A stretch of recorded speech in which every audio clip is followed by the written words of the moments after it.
All right, welcome back to the channel. Welcome back to the channel. So, Jermell Charlo, we got a really good fight coming up, dude. Jermell Charlo and Jeison Rosarion for the unified WBA, WBC, and IBF 154-pound championships. Man, this is such a great fight, dude. On a doubleheader pay-per-view along with Jermell Charlo and Sergey Deverenchenko, which is a great fight. So super amped up about it. But in preparation for this fight, another Showtime fighter, Erickson Lubin, talked and predicted what would happen in the fight. Surprisingly calls Jermell Charlo reckless. Let's talk about that in this video. Oh, and also the media ignoring Showtime's schedule. I wonder what that is about. Let's talk about that too in this video.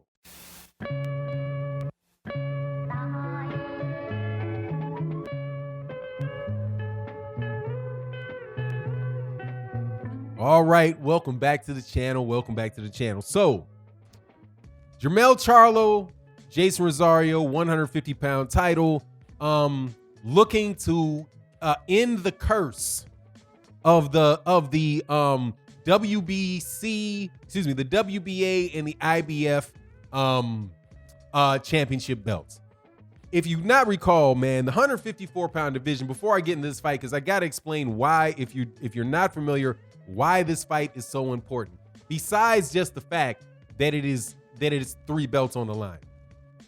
There is a curse on those 2 belts, the WBC and the WBA and the IBF, because nobody can hold those 2 fights, hold those 2 belts.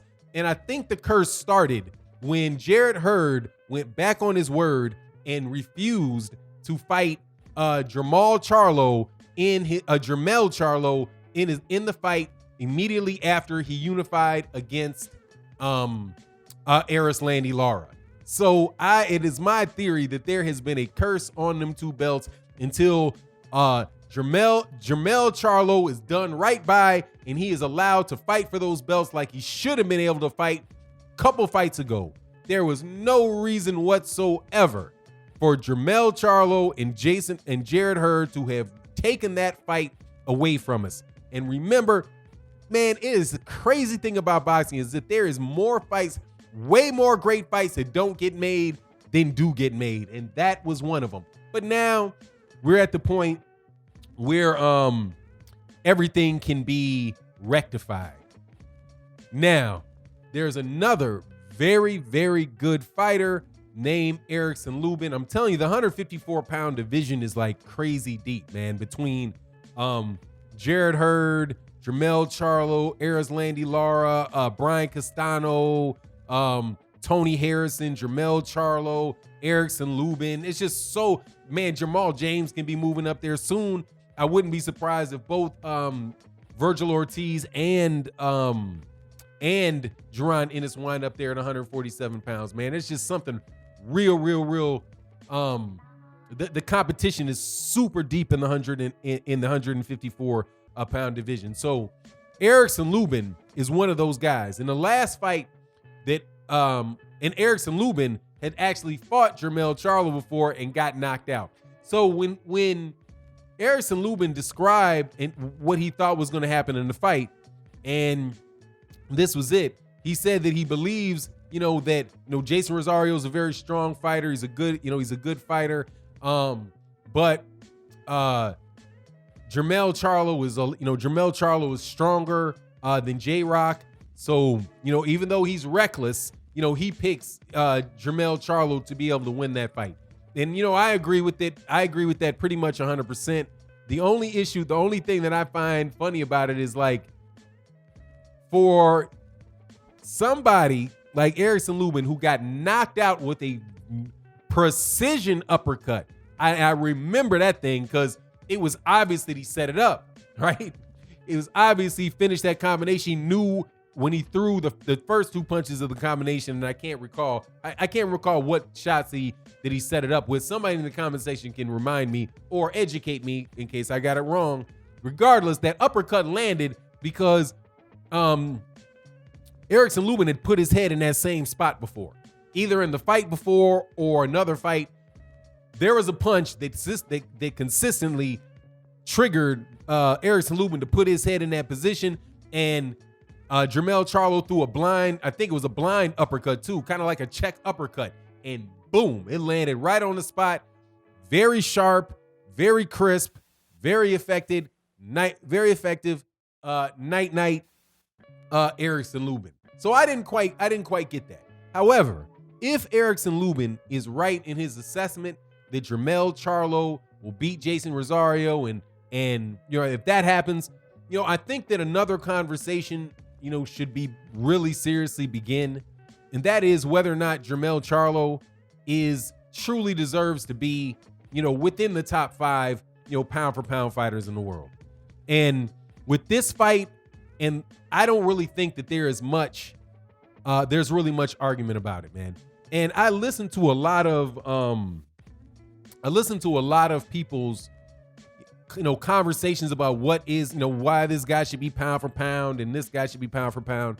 And there's often talks about their resume and who they fought and how many weight classes and stuff that they have. But I don't often hear people take into consideration the depth of the competition within your weight class, right? So, theoretically, somebody in the lower weight classes, and I don't even think this is theoretically, I think this is what happens, right? Somebody like Chocolatito can go from 105 to 112 or 108 to 115 and win fights in those divisions, but there really isn't any competition in those divisions. There might be 2-3 fighters in that division that have any chance, whatsoever of beating them.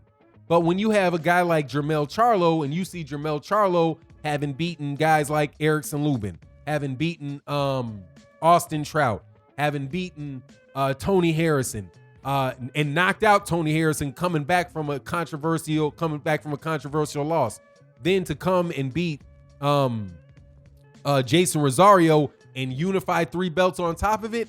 I mean, what rationale would there be to allow somebody like Gennady Golovkin who not very many people think really is one of the top middleweights anymore? I mean, out of respect to his name, he is, but he's, the guy is well past it and definitely got tested.